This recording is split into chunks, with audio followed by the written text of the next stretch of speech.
that Russia is planning to stage fabricated attacks by Ukrainian military or intelligence forces as a pretext for a further invasion of Ukraine.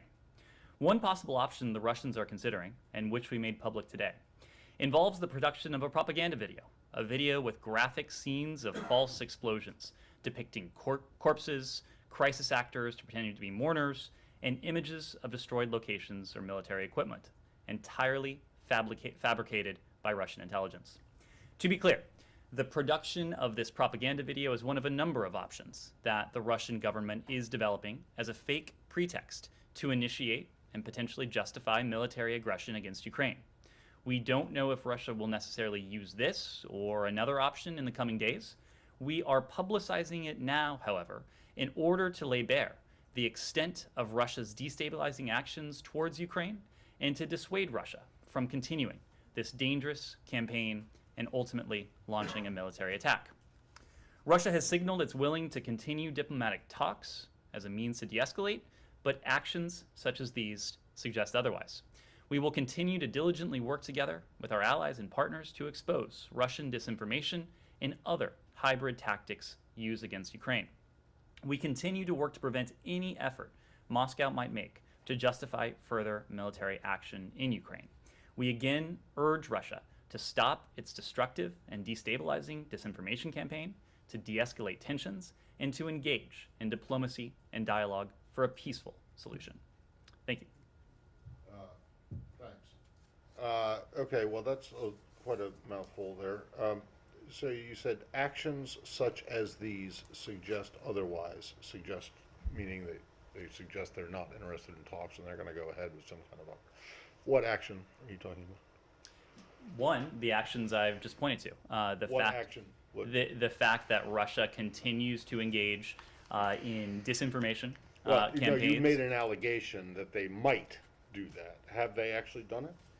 What we know, Matt, is what I have just said, that they have engaged in this activity, in this planning activity. But let me because obviously this is not the first time we've made these reports public. You'll remember that just a few weeks ago. I'm sorry, made what report public? If you'll let me finish, I will tell you what report we made public. We told you a few weeks ago that we have information indicating Russia also has already prepositioned a group of operatives to conduct a false flag operation in eastern Ukraine. So that, Matt, to your question, is an action that Russia has already taken. It's an action that you say that they have taken, but you have shown no evidence to confirm that. And I'm going to get to the next question here, which is, what is the evidence that they I mean, this is like crisis actors, really? This is like Alex Jones territory you're getting into now. What evidence do you have to support the idea that there is some propaganda film in the making? Matt, this is derived from information known to the U.S. government, intelligence information that we have declassified. I think you know. Okay, well, where is it? Where is this information? It is intelligence information that we have declassified. Well, where is it? Where's the declassified information? I just delivered it. No, you made a series of allegations and statements. Would you like us to print out the topper? Because you will see a transcript of this briefing that you can print out for yourself. That's not evidence, Ned. That's you saying it. That's not evidence. I'm sorry. What would you like, Matt? I would like to see some proof that you you can show that Matt, you have been that shows that the Russians are doing this. Ned, I've been doing this for a long time. I know, that was my point. You have been doing this for quite a while. You know that when we declassify intelligence information, we do so in a means. We do so with an eye to protecting sources and methods. Is not going to fall. I remember a lot of things. So where is the declassified information other than you coming out here and saying? Matt, I'm sorry you don't like the format, but we have declassified. It's not the format; it's the content. I'm sorry you don't like the content. I'm sorry you are doubting the information that is in the possession of the U.S. government. No, what I'm telling you is that this is information that's available to us. We are making it available to you in order for a couple reasons. One is to attempt to deter the Russians from going ahead with this activity. Two, in the event we're not able to do that, in the event the Russians do go ahead with this, to make it clear as day, to lay bare the fact that this has always been an attempt on the part of the Russian Federation to fabricate a pretext. Yeah, but you don't have any any evidence to back it up other than what you're saying. It's like you're saying, we think we have information the Russians may do this, but you won't tell us what the information is. And then when you're asked, that is the idea behind deterrence, Matt. That is the idea behind deterrence. And when it is our hope that the Russians don't go forward with this. You say, I just gave it to you. But that's not what you seem not to understand. You seem not to understand the idea of deterrence. We are trying to deter the Russians from moving forward with this type of activity. That is why we're making it public today. If the Russians don't go forward with this, that is not ipso facto an indication that they never had plans to do so. But then it's unprovable. I mean, my God, what is the evidence that you have that suggests that the Russians are even planning this? Matt, I'm not saying that they're not. But you just come out and say this and expect us just to believe it without you showing a shred of evidence that it's actually true. Other than when I ask, or when anyone else asks, what's the information? You said, well, I just gave it to you, which was just you making a statement. Matt, you said yourself, you've been in this business for quite a long time. You know that when we make information, intelligence information public, we do so in a way that protects sensitive sources and methods. You also know that we declassify information only when we're confident in that information. If you doubt the credibility of the U.S. government, of the British government, of other governments, and want to find solace in information that the Russians are putting out, that is for you to do. I'm not asking what the Russian government is putting out, and what is it supposed to mean? Video, because U.S. officials are describing very specific scenes, but do they actually have a video? The fact that we are able to go into such great detail, obviously I'm not going to spell out what is in our possession, but I will leave it to you. I will leave that to your judgment, to your imagination. There are no facts that you've spelled out. Coming days. Do you have evidence that this was intended to come out in the coming days? We've said, Ben, for some time now that the Russians have positioned forces. They have undertaken preparations that if Putin decides to move forward with an invasion, they're positioned to do so. They are poised to do so. In the coming days, I mean, is that a timeline that you felt that this was going to happen imminently? Well, we know what they are planning for. We know the contingencies that they have engaged in. And again, these are the kinds of steps that they are poised to undertake if that decision is made. Our goal in all of this is to deter an invasion, to deter this type of activity.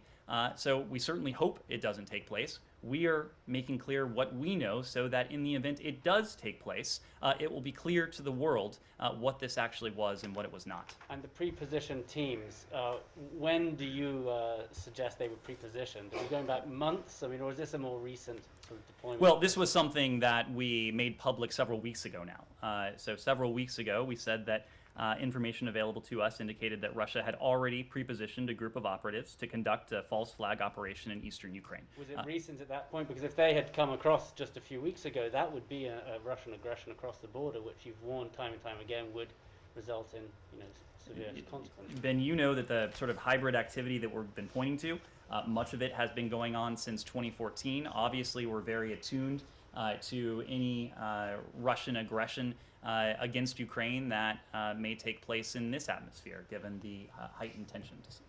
Andrea, can you, in any way, describe your level of confidence which you have not suggested, at how far along in the planning this is? At some level of planning in terms of their possible operations.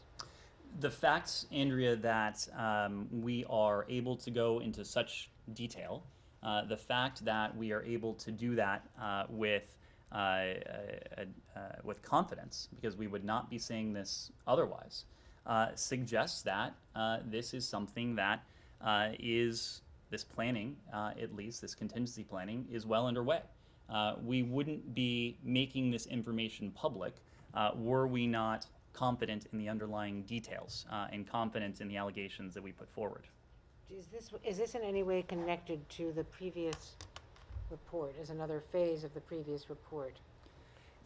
The previous report, excuse me, that the British put out that was then confirmed to have come originally from American sourcing. This is all part and parcel of a broader effort. I'm not going to speak to how various streams of intelligence, now declassified information, may or may not stitch together. But what we know is that Russian military and intelligence entities for some time now have been engaged in this type of activity. We know that it was a very similar set of tactics that they undertook in 2014 as a means by which to fabricate a pretext for the invasion that took place some 8 years ago. So that is part of, that certainly is part of the concern. The other element of the concern is not only the historical aspect of it, the fact that we have seen this before, but the fact of what we are seeing now, what we are picking up now through means that, of course, we can't get into, but that has produced information available to us in which we are confident. We know that, similarly, that Russian military and intelligence entities are engaged in a broad disinformation and propaganda effort. This includes malign social media operations, the use of overt and covert online proxy media outlets, the injection of disinformation in television and radio programming, hosting of conferences designed to influence attendees into falsely believing that Ukraine, not Russia, is at fault for heightened tensions in the region, the leveraging of cyber operations to deface media outlets and conduct what are known as hack and release operations.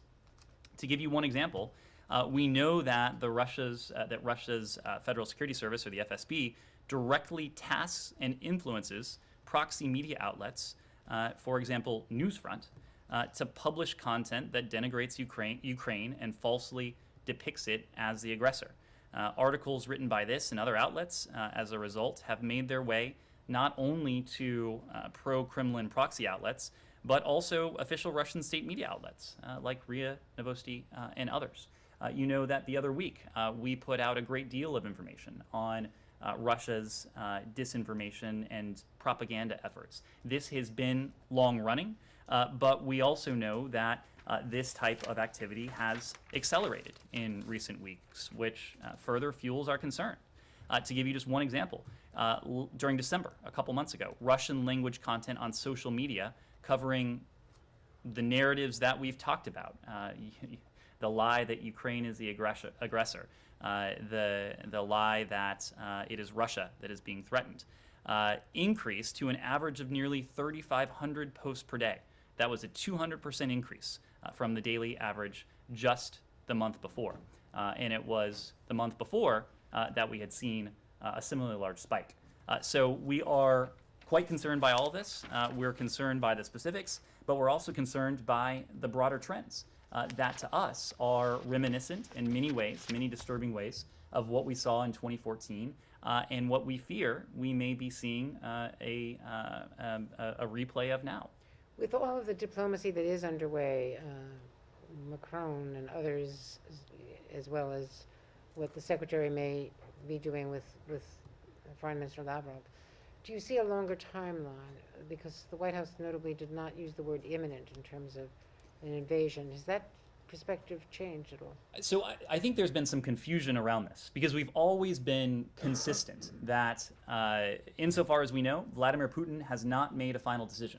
So until and unless he makes a final decision to invade, this will not be imminent. What we do know and what our concern is that Russia has undertaken these steps, including the amassing of 100,000 forces along Ukraine's borders, the dispatch of thousands of troops, up to 30,000 forces into what should be the sovereign independent country of Belarus, undertaking this sort of disinformation and propaganda activity. All of this puts Moscow in a position to be able to move swiftly in a very aggressive way against Ukraine if it so chooses. That has always been our position, or at least I should say that has been our position in recent weeks as all of these ingredients have come together.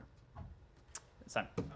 Yeah, also in Russia, the Russian foreign minister met with his Chinese counterpart and China expressed understanding and support for Russia's position regarding the US and NATO.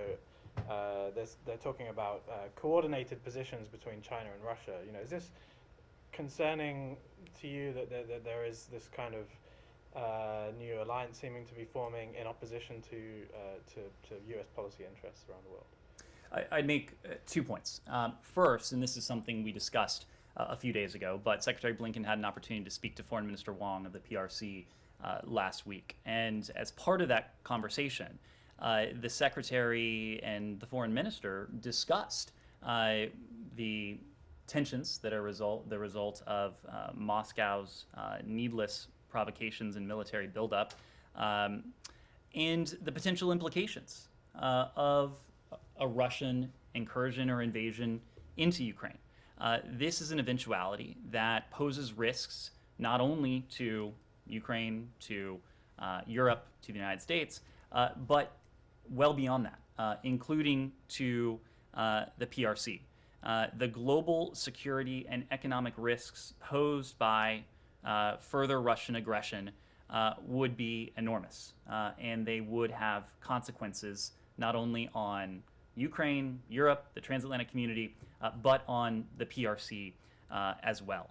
The second point, it gets to some of the measures we're taking in an effort to deter what could be additional Russian aggression, and that's the economic and financial consequences that we have said would befall the Russian Federation if this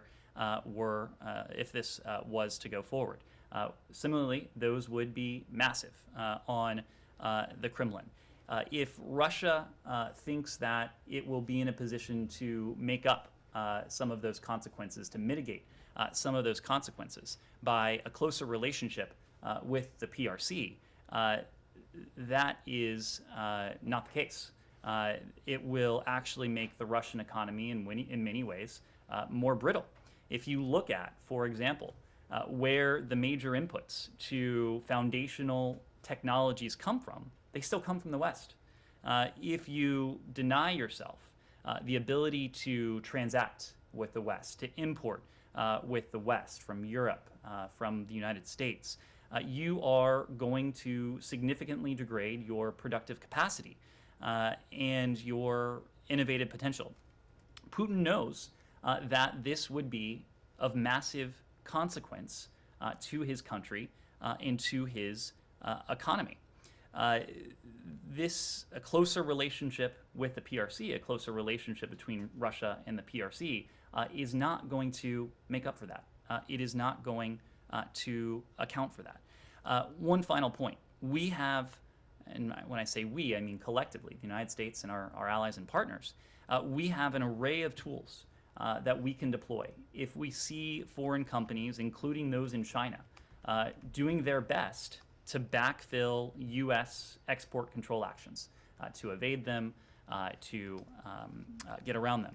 I wouldn't want to speculate on what those tools are, but we do have tools that can address that, and that would seek to account for that. But you said a closer relationship with China would actually make Russia's position more brittle. How would it do that? Because it would make the Russian economy dependent on one economy, or much more dependent on one economy.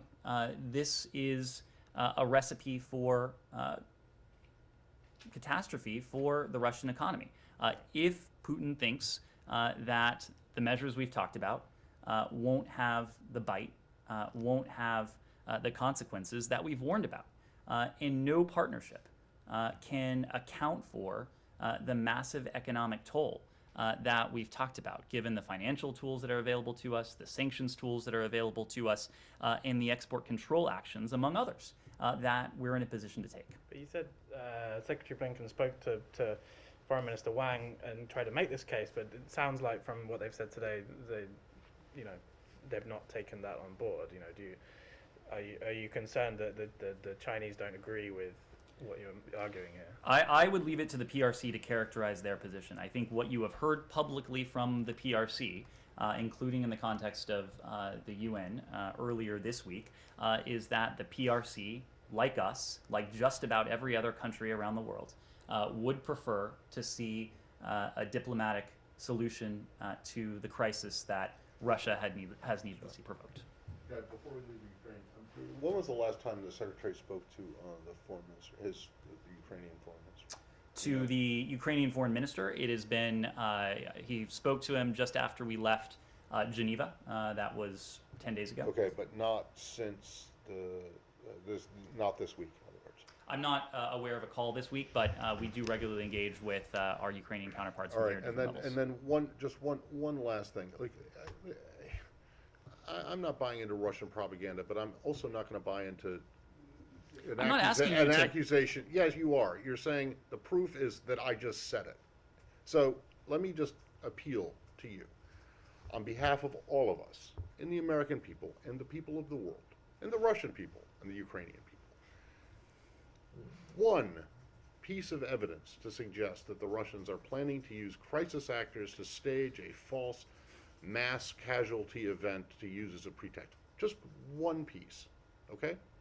And not you or Kirby or Jen or John Feiner or Jake saying this is what is so, and then you turning around and saying, well, because we said it, it's a fact. So let me piece of verifiable evidence. Let me make a couple broad points, and I acknowledge this will probably be unsatisfactory to you in the moment, but here's what I think you know, what I certainly know, what everyone here knows. There are 100,000 Russian troops encircling Ukraine right now, approaching Ukraine's borders, close to the borders. There are thousands of Russian troops, with the potential for some 30,000 Russian troops to stream in to Belarus.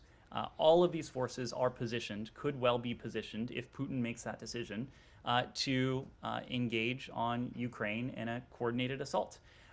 We also know that the Russians have resorted to these tactics in the past, have developed a remarkably similar playbook in 2014, amassed troops, engaged in 2014, it is a historical fact, engaged in disinformation and propaganda to paint Ukraine as the aggressor, fabricated a pretext for an invasion, and went in. So with what we know from 8 years ago, with what we have seen, you and I both have seen, everyone has seen, with what we have heard 8 years ago, in the ensuing 8 years, and in recent weeks, it seems to me that it should not be outlandish that the Russians may be engaging in this activity fine, but not again. Being outlandish doesn't mean that you have any proof that it's happening. The second point, or being planned. Hold on, point, Ned, you can't just. All of that may very well be true. Probably is true. Okay, but it doesn't provide any evidence of what you're alleging now, which is that they're planning this fake mass casualty event with quote unquote crisis actors, which is something that, you know, in the U.S. we rarely hear outside of the kind of, you know, nutty conspiracy theory crowd. Well, to be clear, we're not alleging what the United States is doing. This is information available to us, what the Russians are up to. I understand your point, but I just want to... You do? Because, I mean, you're treading into serious waters here. And if you can't provide any evidence other than, well, I said so, and so it's a fact, that's a problem. Matt, there's a second point. This is derived from intelligence. Intelligence in which we have confidence. Otherwise, same confidence you had in WMD. Otherwise, otherwise, we would not be making it public in the way we are. But here's the other point. Intelligence and evidence, these are two separate things. It is but you're saying it's a fact, and that you have proof, and then you can't offer any proof, and to show that it's fact. I'll drop it, but I think we should move on. Yeah. You said that you have measures in case companies from China and elsewhere try to backfill Russian orders. I mean, can you offer any more detail on what that would mean? And has the Secretary expressed that possibility to Foreign Minister Wang or others in the PRC? In the conversation the other day with his PRC counterpart, there was an extended discussion of the potential implications of Russian aggression against Ukraine. We have been, without speaking to that conversation specifically, we haven't been shy as well in speaking to the potential implications of the measures that we and our allies are prepared to enact if Russia does move forward with a further invasion of Ukraine. So whether it's the PRC, whether it is an economy in Europe, whether it's any country around the world, the implications of that are pretty clear. Those allies and partners that are working with us directly on this package of sanctions and other economic measures, they certainly have a deeper level of insight. But even countries that are not as engaged in this have a good idea based on what we've said publicly and the information that in many instances we've conveyed privately. I can just follow up on the question of the video. First of all, what does the existence of this level of operational planning mean for the prospects of diplomacy going forward? And is the US considering and has it threatened any form of retaliatory information operations of its own against Russia? What it means in terms of diplomacy is, for us, the door to diplomacy remains open. This is contingency planning that the Russians are undertaking. We know what, at least we assess what Putin and the Russian Federation are seeking here is optionality. And we've consistently said that we have no information to indicate that Putin has made a final decision to invade or not to invade. So until that decision is made, until Russian aggression goes forward, for us, the door for diplomacy remains open. We still want to be able to find a resolution to this through diplomacy and dialogue. That doesn't mean that we're not simultaneously moving down the path of defense and deterrence. We absolutely are. Just as the Russians are giving themselves optionality, we too are lending ourselves a degree of optionality by ensuring that whichever path Putin chooses, the path of aggression or the path of diplomacy, that we too will be ready. And would information operations be part of that optionality?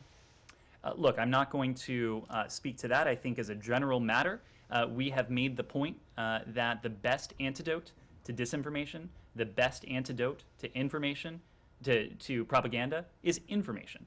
That is precisely why you have heard us not only today, but with the previous elements we have declassified and put forward. We have sought to do a couple things to deter the Russians from taking these courses, from pursuing these paths, but also, again, in the event they choose the path of aggression and invasion, to lay bare that this was the plan all along. So I think when you look at what we're doing, we are using information to combat the disinformation, the propaganda that we're seeing emanate from Moscow. Andrea. Can you tell us more about the initiative at NATO that Ann Neuberger is leading with our allies to better defend against cyber attack? So this is, I will in the first instance leave it to colleagues at the White House and the Department of Homeland Security to speak about those efforts. But this is part and parcel of our efforts to be prepared for any contingency that arises. You've heard us speak to this broadly in terms of our preference for diplomacy and dialogue, the defensive and deterrent moves that we are taking, whether it is providing defensive security assistance to the Ukrainians, whether it is reinforcing our NATO allies on the eastern flank, whether it is engaging with conversations with partners and allies around the world on energy supplies to mitigate the potential implications in energy markets, but also when it comes to cyber, because we know that, again, the Russians have a long playbook. It is a playbook with many options in it. It's a playbook that they have turned to in the past to resort to a variety of tactics.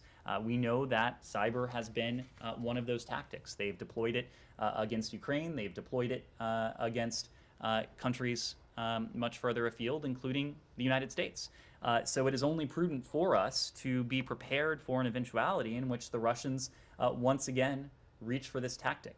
Our goal, again, in all of this is to deter this. Our goal, again, in all of this is to see to it that these actions don't emerge from the Russian Federation, but if they do, we are going to extraordinary lengths to be prepared. But in terms of shoring up defenses, is there an initiative to reach out to American businesses so that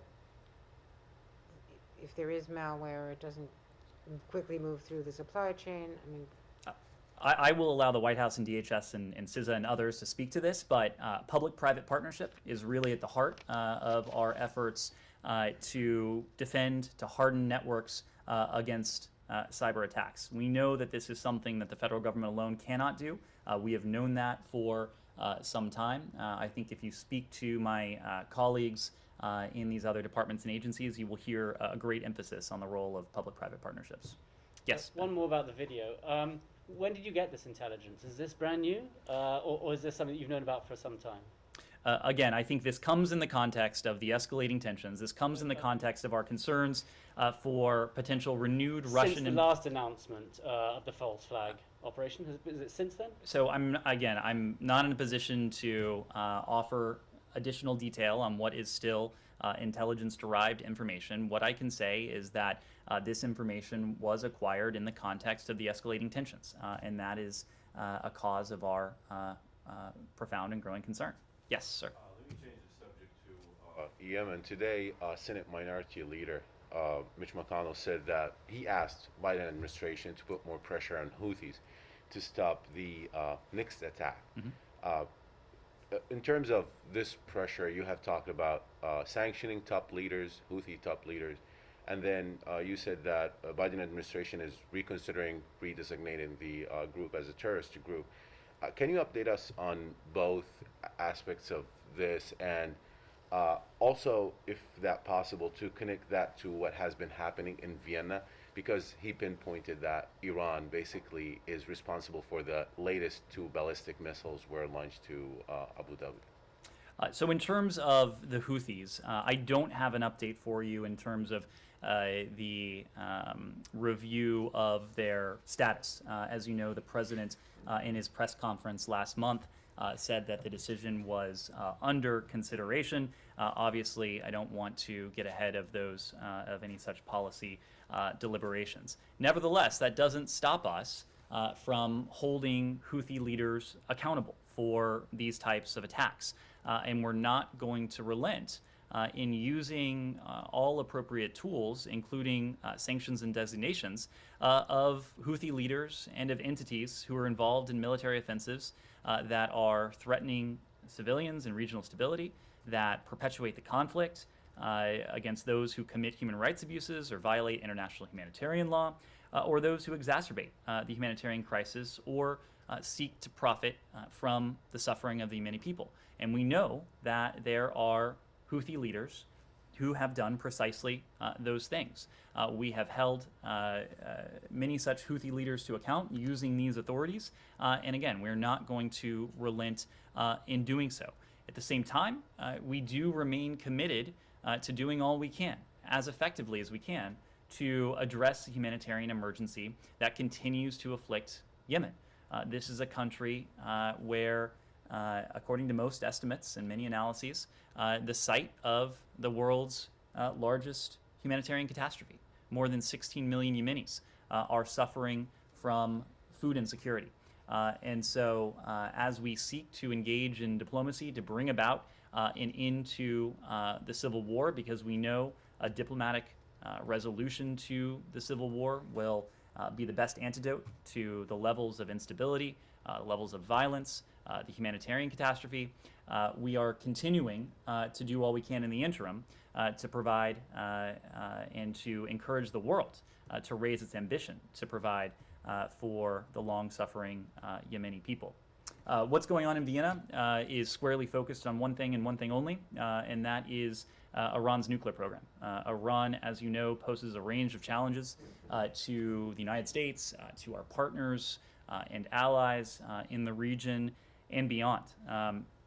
One of those challenges is its provision and its support for proxies, for terrorist groups, for other destabilizing actors in the region, including the Houthis.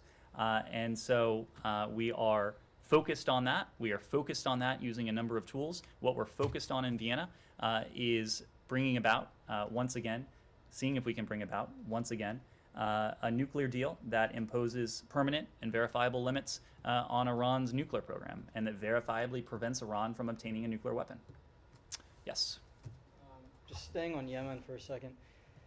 I mean, it's been about, I guess, 4 months now, correct me if I'm wrong, that there's been U.S. employees, although they are local, but U.S. employees detained by the Houthis. This morning, Special Envoy Lender King mentioned that there were 5 former employees, but then he said there are employees.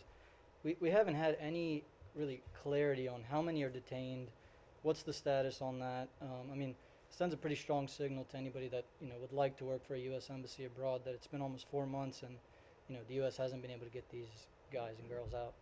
What should also send a very strong signal is that we have been and we will be unceasing in our efforts to secure the release of our Yemeni staff in Sana'a. As you heard from the Special Envoy, there are several who remain detained, and we are going to continue to be unceasing, unrelenting in our diplomatic efforts to see them released. You mentioned Special Envoy Lender King on NPR this morning.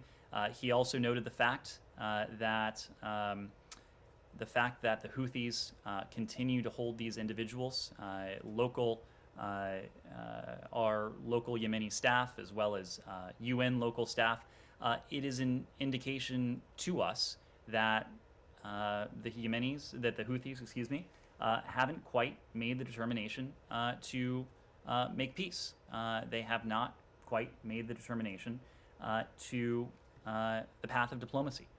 That is what we are going to continue to press for a diplomatic path, a diplomatic resolution to this, knowing that the levels of violence, the levels of instability, the humanitarian catastrophe, all of that is fueled by the ongoing civil war, which we are committed in working with the UN Special Envoy, with our partners in the region, and others to seeing come to an end. How many U.S. employees are being detained right now? We've made reference to several. I just don't have additional detail to share. Yes. I have questions on Woodward.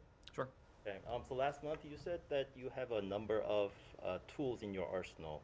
I assume that pushing for additional sanctions at the Security Council was one of the tools you had. But as we know, that attempt was blocked by Russia and China. So what other tools do you have? Also, there will be a meeting tomorrow at the Security Council on North Korea. So what do you expect to achieve? And I have another one, but I'll let you answer. So in terms of tools, you raised the specific tool of our sanctions authority.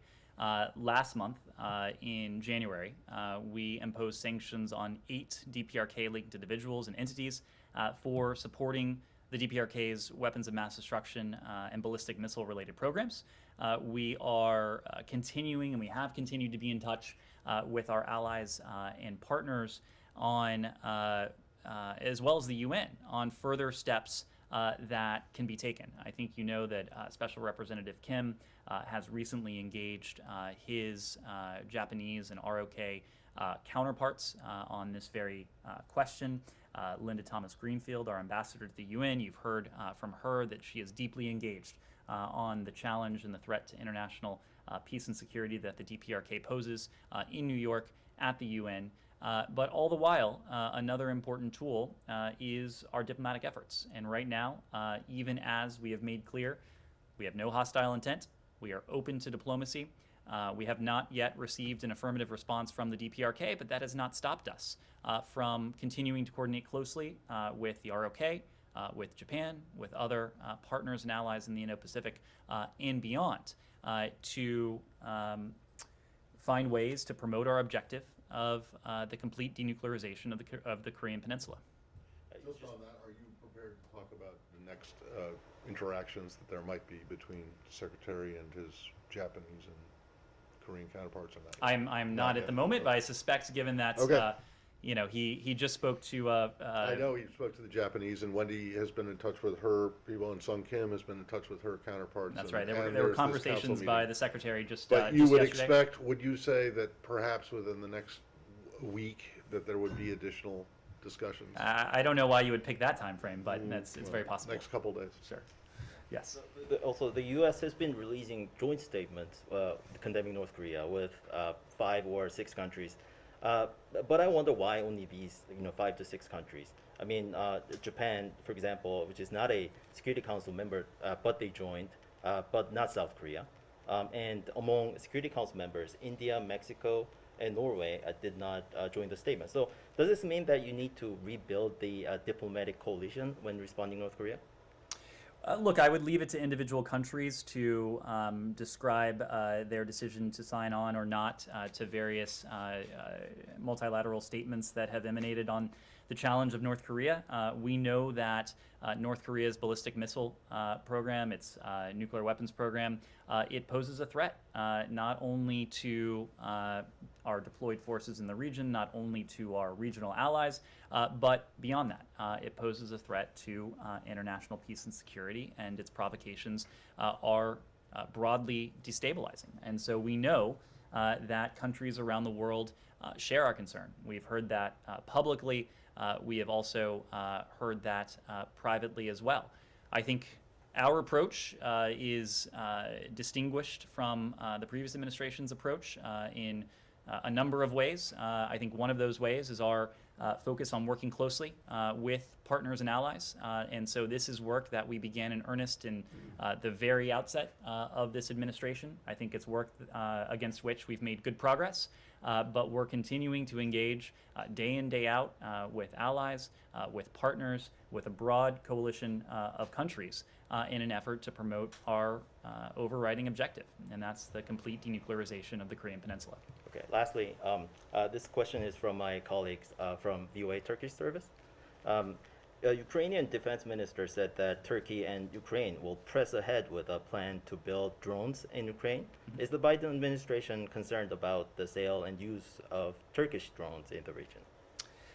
So what I will say on that is that we know, I think as you alluded to, that President Erdogan is visiting Kyiv, and that defense cooperation between a NATO ally like Turkey and Ukraine, we think that that bolsters regional stability and Ukraine's ability to defend itself.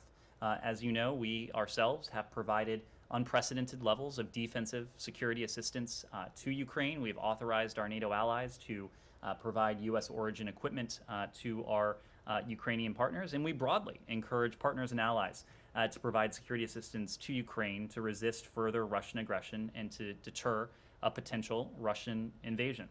At the same time, we strongly advocate for the appropriate use of defense equipment in accordance with the laws of armed conflict and in a manner that avoids civilian harm. Yes? I have a question about pandemic preparedness. 2 years before the pandemic broke out, the State Department released, there were some cables that suggested that Wuhan Institute of Virology was carrying out some risky research and the security wasn't great. I just wondered to what extent today State Department and embassies around the world continue to monitor for such threats, and how important you consider the need for such sort of precautions right now. Pandemic preparedness, what we are doing to detect and to prevent outbreaks from becoming epidemics, epidemics from becoming pandemics, that is part and parcel of our global health security strategy. We know that from experience, whether it's COVID, whether it's Ebola, whether it is the outbreak of any other infectious disease or virus, that the most effective means to combat it is to do so early on, is to do so at the source before it has spread far and wide. So those efforts are of great importance to us. The CDC is engaged in it, this Department of State has a role to play as well, as does the Department of Health and Human Services and others. Would you monitor specific labs in foreign countries, perchance they were carrying out risky research? I know that we partner, I can say that we partner with a number of countries around the world on pandemic preparedness, share best practices as appropriate with countries around the world, share practices when it comes to safeguards, when it comes to disease detection and surveillance around the world. It's certainly a priority. Andrea. I want to ask you about Afghanistan. There was a briefing this week on the Hill, as you know, and some criticism afterwards.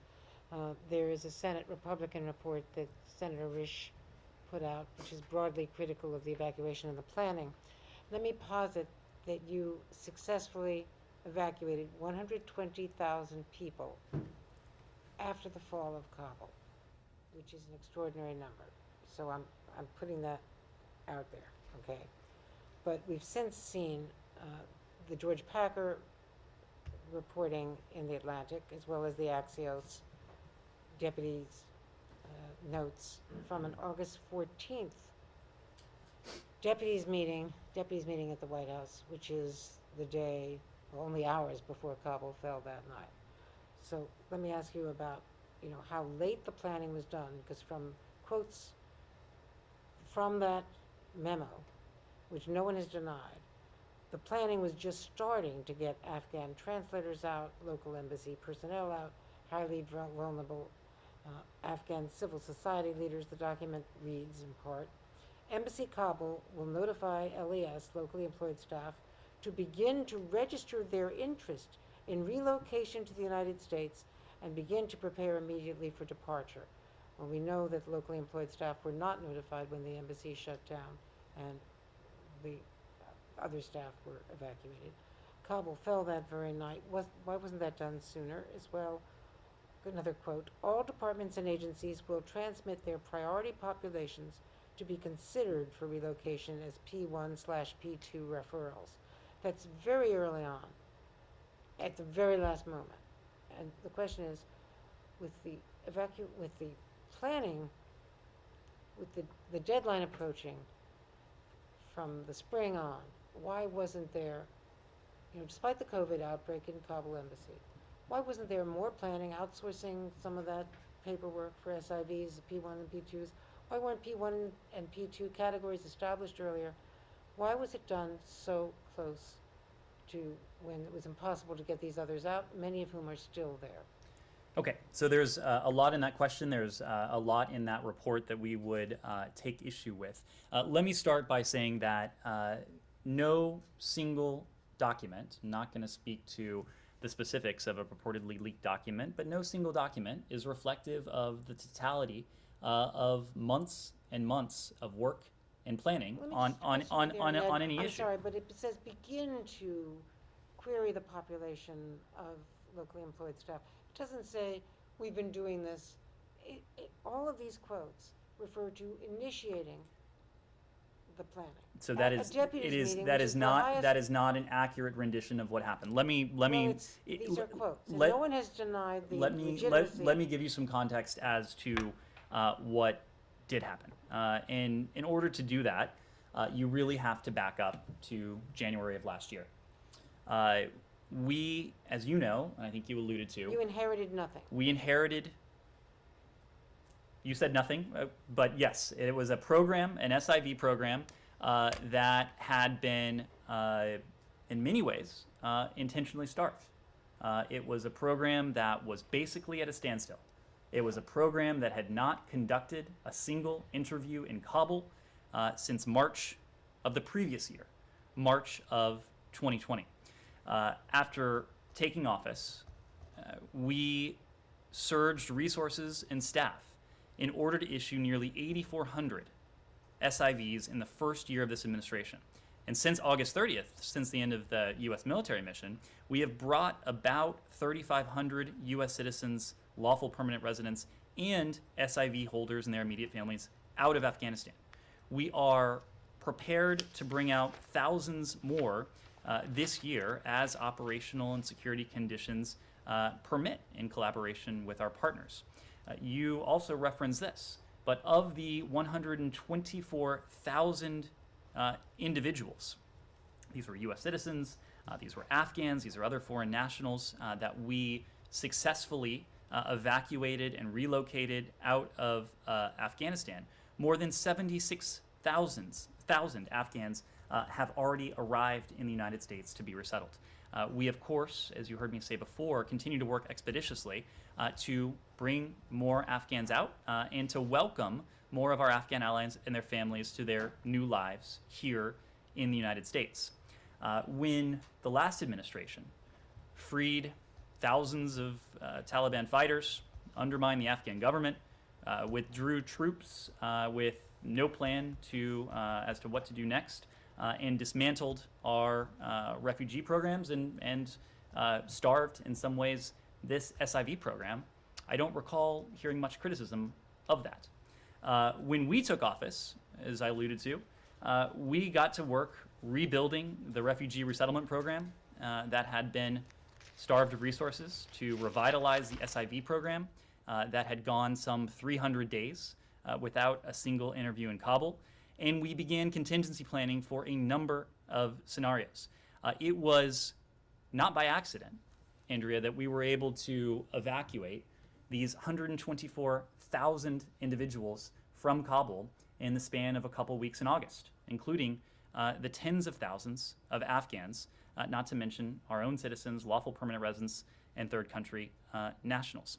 To give you a broader context beyond this raw number, by mid-August of last year, we had accelerated SIV processing starting early in the Biden administration.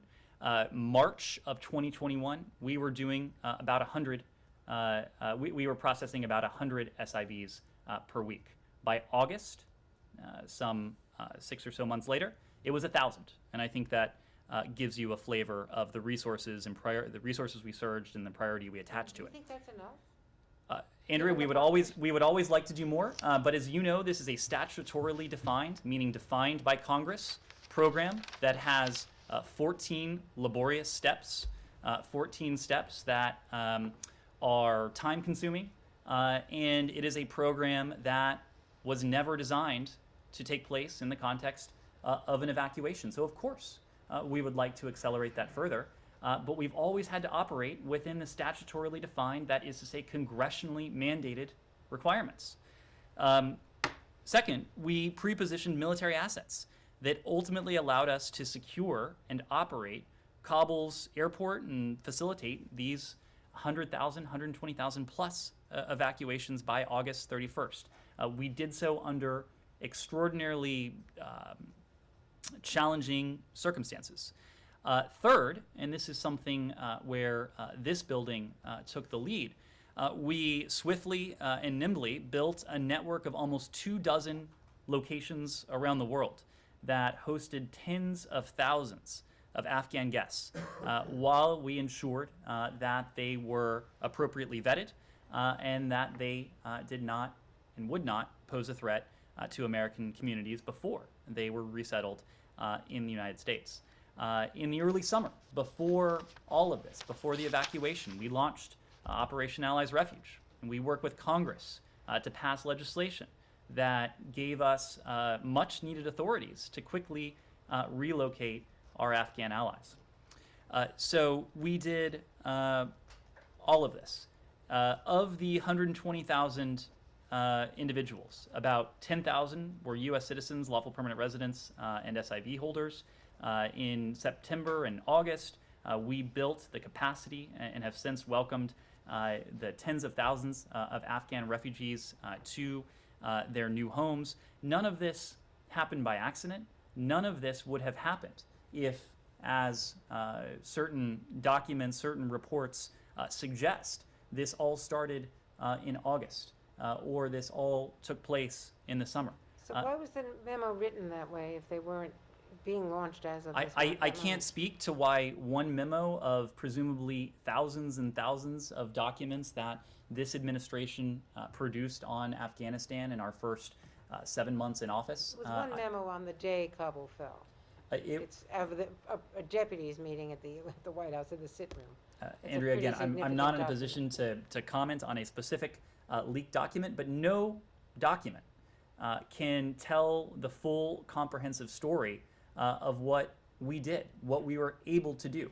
And what I've just done is try and give you a flavor of that. There's much more that we can go through to talk about how it was that we were able to evacuate 124,000 individuals, take them to third countries, vet them to ensure that they were appropriate for resettlement here in the United States, bring them to the United States, process them upon landing in the United States, place them on military bases in some cases for final stages of medical screening, work with refugee resettlement agencies, and finally welcome these new guests, our new neighbors, to their communities here in the United States. None of this would have happened were this last minute, as whether it is a single document or a single report might suggest. Ned, I'm sorry, somewhere near the halfway point of that forest of an answer that you just gave, you said you don't recall much criticism of the previous administration. Really? Are you serious? I am. You don't recall much criticism of the previous administration's policies, foreign policies in general, but specifically on Afghanistan? Ned, my God, you were one of the people who was criticizing the administration. Where do you get this from? Matt, I'll make the point that this report emanated from the minority SFRC. I'm not sure that we heard criticism of that approach during the last administration. Oh. This memo came from the NSC, I thought. SFRC. Yeah. The Senate report, I'm sorry. Yes. Oh, He no, does but not the remember. memo that she's talking about was an NSC. No, the question was about a congressional report. No, Yes. I question both. Both, right? Okay, can I ask a completely unrelated question? Okay. The secretary, has he already met with de Mistura, or is that? It's this afternoon. Okay, well, in terms of Western Sahara, I just want to know, I presume that the policy has not changed, everything is the same, but I just want to ask specifically about the consulate, and the plans that the previous administration had to open a consulate in Western Sahara, and if those plans are proceeding, or is that something that is not being talked about with de Matt, Mistura? we're consulting with the parties on the best way forward. I don't have anything to So add. is it basically it's still on hold? We are kind of? consulting with the parties on the best way forward. Yes. Just two questions on Lebanon. Senior advisor Hochstein's out in the region. I mean, with so much going on, especially in terms of Ukraine and Russia, for him to be out there, I mean, it's pretty significant. Do you guys believe that there's an imminent breakthrough in terms of reaching a solution to the maritime border between Lebanon and Israel? And just a second one on Lebanon as well. The top Republicans in the SFRC and on the House Foreign Relations Committee sent a letter to Secretary Blinken. I know you don't comment on congressional affairs, but they're asking him, or asking the Biden administration, to reconsider support for energy and electricity deals from Egypt and Jordan to Lebanon via Syria due to potential Caesar Act sanctions. Is this something that the Secretary is willing to reconsider? So let me start with your first question on the Israel-Lebanon maritime border. This is a decision for both Israel and Lebanon to make. We stand ready to facilitate negotiations on the maritime boundary between Israel and Lebanon, and we strongly support efforts to reach a mutually beneficial agreement. You referenced Senior Advisor for Global Energy Security, Amos Hochstein. He is continuing to work diligently with the two governments, and that does include visits to the region. As appropriate, will update on his travels and on his visits. When it comes to the various energy deals in Lebanon, we do welcome regional efforts to help address Lebanon's acute energy crisis and its implications for the stability of the Lebanese state. The lack of fuel and the lack of power in Lebanon continues to threaten the delivery of critical services like healthcare, like water, to the Lebanese people. While we understand the delivery of electricity must necessarily transit the Syrian grid, it's important to underscore our robust sanctions regime against the Assad government remains fully in force. We have not lifted, we have not waived any Syria-related sanctions in this case or in any other case. We remain in contact with the governments of Jordan, governments of Lebanon, to gain a fuller understanding of how this arrangement will be structured and financed, and to ensure it is in line with U.S. policy and address any potential sanctions concerns. We do remain in contact with relevant governments in the region to gain this more complete understanding. Meanwhile, we're working closely with OFAC, Treasury Department's Office of Foreign Assets Control, to ensure compliance with the U.S. Syria sanctions program. The last part of that, you mentioned Jordan and Lebanon, but you didn't mention Egypt. Is there a reason? Is the gas deal, I mean, is there more of a holdup on that? We're also in contact with the government of Egypt to learn more about the details of this agreement. Yes, I'm back. Thank you. I wanted to ask you about India-US relationship in the context of the tensions that you're having with Russia. It's a high point. Has that impacted your ties with India? And secondly, how the US sees India as a stand in UN Security Council on issue of Ukraine? I will leave it to our Indian partners to discuss their stance in the UN in the UN on this particular issue. I know that we have been in touch with literally dozens and dozens of countries around the world, including our Indian partners, on our concerns regarding Russia's military buildup, its unprovoked potential aggression against Ukraine. These are conversations that we've had at many different levels. As I was saying in a different context earlier, Russian aggression against Ukraine, a Russian invasion of Ukraine, would have implications for the security environment well beyond that neighborhood, whether it is the PRC, whether it is India, whether it is countries around the world. The implications would be far-reaching, and I think there's a broad understanding of that. And with the first question, what was your first question? your ties with India, has it been impacted because of the tensions with Russia?